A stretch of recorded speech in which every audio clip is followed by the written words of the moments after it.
Hi, and welcome to the Paul Green Comedy Podcast for a special bonus episode. I've never done this before, but here's a quick backstory, and then we'll get to it. A booker who has booked me for many years now, maybe a good 7 or 8 years, to do stand-up, sent me a random email today of a audio recording where he took an AI program, sent the AI to look at my website, and then the AI program created a 2-person podcast of a man and a woman talking about my website.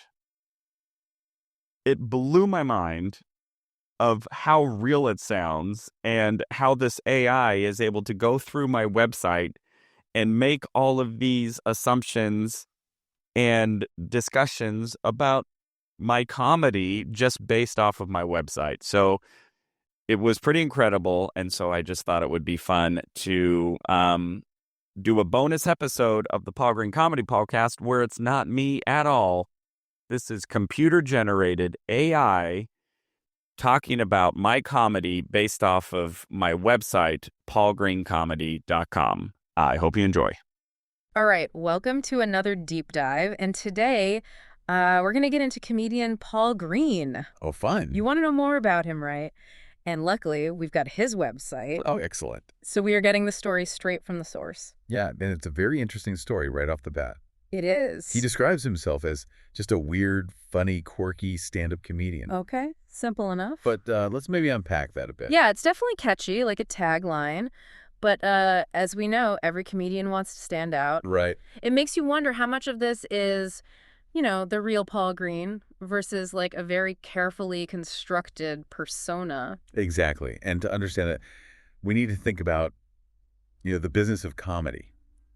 Okay. So a comedian's persona is like their brand. Uh-huh. It's how they market themselves to audiences, how they book gigs. Yeah. Think of, some famous comedians that you know. Sure. They often have like a signature style, a catchphrase, or even, a look that defines them. Right. Like you can't forget Mitch Hedberg's just delivery or like the iconic physical comedy of someone like Jim Carrey. Absolutely. So this weird, funny, quirky persona. Yeah. This is Paul Green's way of carving out his space in the comedy world. It is. And the website plays into that. Okay. There's a lot of like bold text, Mhm. lots of visuals. Yeah. It all points to this very deliberate image that he's crafting. He's not shying away from the bold claims either. Oh, no. Website says he's rapidly becoming one of America's top booked comedians. Even mentions a Netflix special in the works. Top booked. Yeah. Interesting phrase. It is.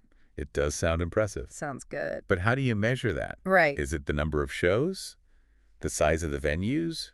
Yeah. Or something else entirely? Yeah, there's no official ranking system, is there? I mean, there are awards and industry recognition. Yeah.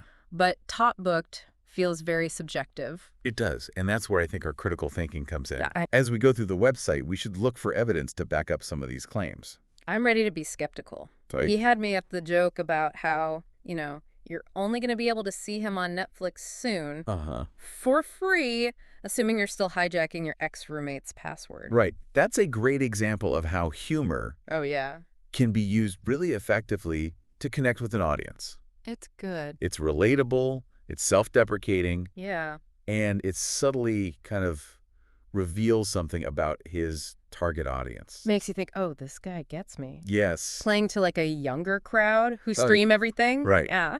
And it also kind of hints at the type of humor that he employs. Okay. Kind of observational, maybe a bit edgy, Yeah. but ultimately aiming for laughs through shared experiences. All right. So we're starting to get a sense of the funny, Right. maybe even the quirky. Yes. But what about the weird? Well, He really emphasizes his improv and music backgrounds yeah. as key elements that create this unique once-in-a-lifetime experience. Now, this is where things get interesting. Okay. Because most stand-up comedy, Right. it's a very tightly scripted Uh-huh. solo act. Right. So bringing in improv and music suggests that he's breaking the mold a little bit. We need to figure out what kind of music is involved. Yes. Like, is he playing an instrument? Is it just background music setting a mood? Exactly. Yeah. And the improv aspect raises even more questions. He does. Does he take audience suggestions? Is there audience participation? Oh. You know, this could be a very different type of stand-up show Yeah. than what people are used to. And that's not even talking about how those two things work together. Right. Music and improv are all about spontaneity, Yeah. going with the flow. I'm already picturing, like, high energy, Yes. unpredictable performance. It makes you curious to see it. It does. See how it all comes together on stage. But before we get ahead of ourselves, let's look at the tour schedule. Good idea. Might give us some more clues. Yeah. His website has a whole section dedicated to upcoming shows. Oh, good. Let me tell you, this guy is busy. All right. Seeing everything from traditional comedy clubs to some pretty unusual venues. That's worth noting, that variety of venues. Yeah. That can tell us a lot about a comedian's reach, Okay. the type of audience they attract. Okay, so first up, we got some classic comedy club gigs. Okay. Like a few nights at JP's Comedy Club in Gilbert, Arizona. Right. He's even got multiple shows on the same day there. Wow. Pretty impressive. It does suggest a certain level of demand, Yeah. popularity, at least in that area. Then there's a show at the American Legion in San Diego.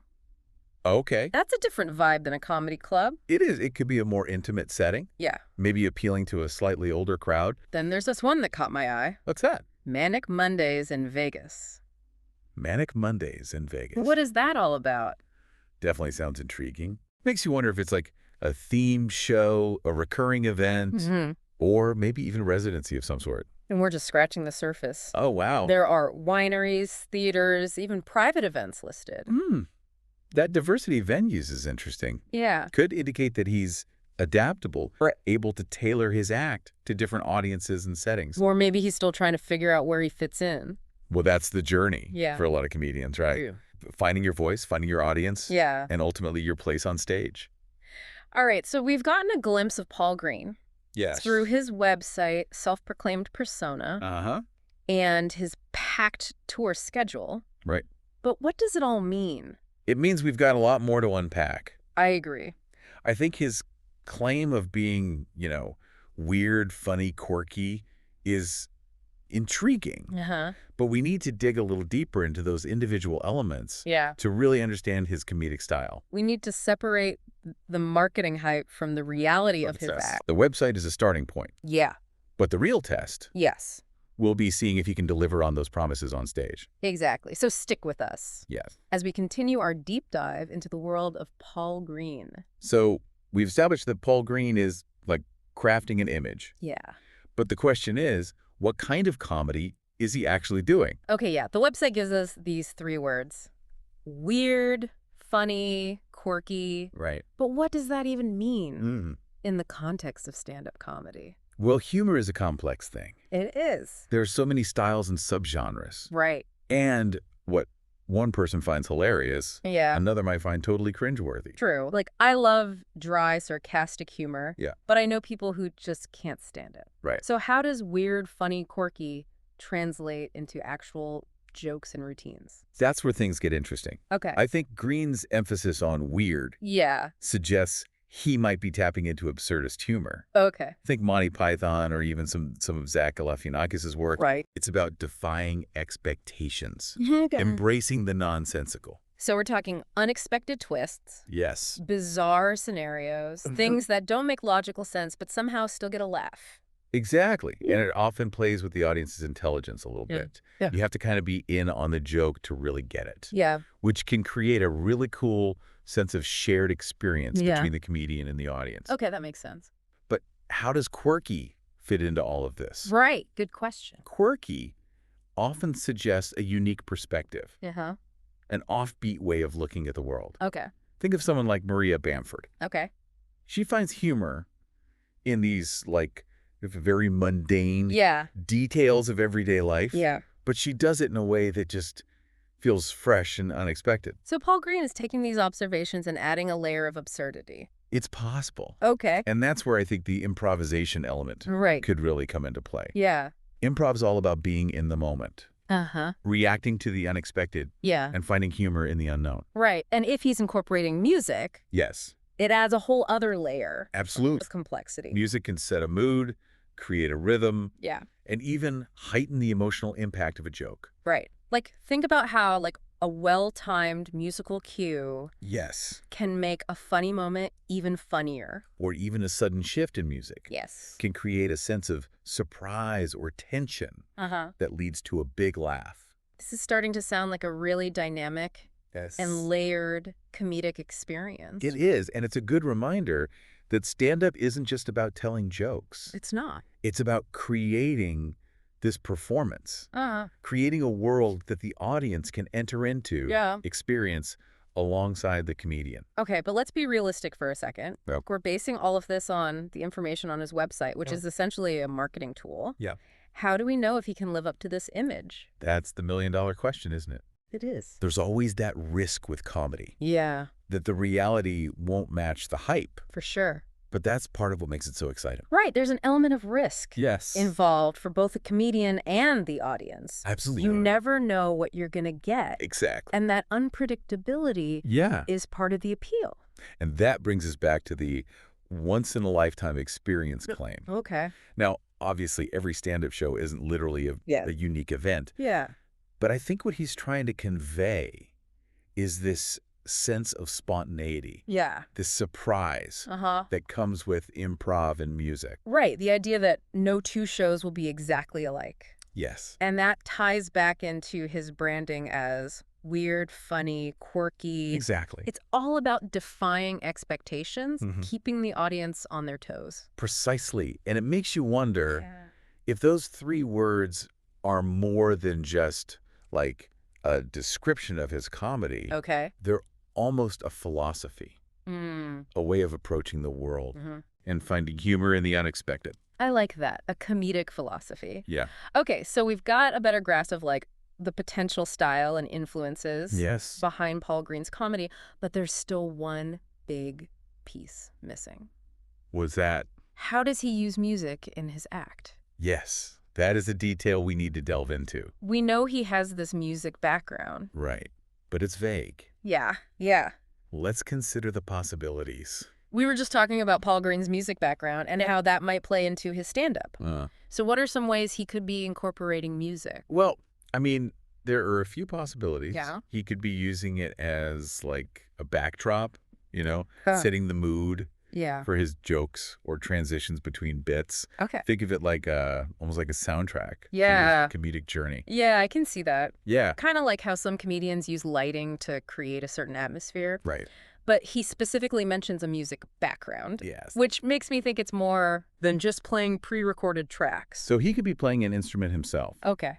Maybe he's a skilled guitar player Uh-huh. or pianist who can kind of weave music into the act more organically. Right. Imagine him riffing on a theme musically Yes, while simultaneously building a joke. exactly. That would be cool. It would be a true multi-talented performer. Yeah. It could also be a way to like break up the routine, Okay. create a change of pace, keep the audience engaged. And then there's the possibility that music is like actually integrated into the jokes themselves. Yes. Maybe he's doing musical parodies, Mhm. rewriting popular songs with funny lyrics, Right. or even creating like original comedic songs Yes. that tie into his material. That's a whole other level of Yeah. creativity and skill. Definitely fits the weird, funny, quirky persona. Success. I'm picturing him like breaking out into song unexpectedly, Uh-huh. catching the audience off guard, and creating a really memorable moment. It could be a signature element of his act. Something that sets him apart from other comedians. And remember, he's also incorporating improv. Yes. So imagine him taking audience suggestions Oh, wow. and turning them into improvised songs on the spot. That would be amazing. It would take a lot of confidence. It would. Talent. Highlights the challenge and the excitement Yeah, of live performance. for sure. There's that element of risk, Right. the chance that things could go wrong, Yeah. but that's also where the magic happens. Right. Those unexpected moments are often the most memorable Yes. and hilarious. It's like controlled chaos, Yeah. which actually makes his claim of a once-in-a-lifetime experience Uh-huh. a bit more believable. It does, because even if he's working with a set list of jokes and musical ideas, Yeah. the improv and audience interaction could lead to completely unique moments each night. Exactly. No two shows would be the same. It's like a choose-your-own-adventure comedy show. I like that. Okay, so we've explored some possibilities. Yes. But we're working with limited information. Right. We need to see him in action Yes, to really understand how music functions in his stand-up. absolutely. And that's the exciting part. It is. We've kind of pieced together this picture Yeah. of his comedic style based on his website, his persona, Uh-huh. this interesting combination of improv and music. Right. But the true test will be witnessing it firsthand. It's like we've read the menu, Yes. and it all sounds delicious, Uh-huh. but we need to actually taste the food Exactly. to know if it lives up to the hype. And that's what we're leaving you with today. Okay. You've heard our analysis Yeah. of Paul Green's online presence. Right? But now it's up to you to decide if you want to take the plunge and see his show. Do you find his weird, funny, quirky persona intriguing? Does the idea of music and improv in stand-up pique your interest? Maybe you're already a fan Yes. and can tell us if the reality matches our deep dive discussion. Whatever your take. We encourage you to keep exploring the world of comedy. It's a good world. It's a fascinating art form It is. that can make us laugh, think, and see the world in new ways. And hey, if you do happen to catch a Paul Green show, Yeah. let us know what you think. We'd love to hear We want to know. if his once-in-a-lifetime experience claim holds up. Until then, happy laughing.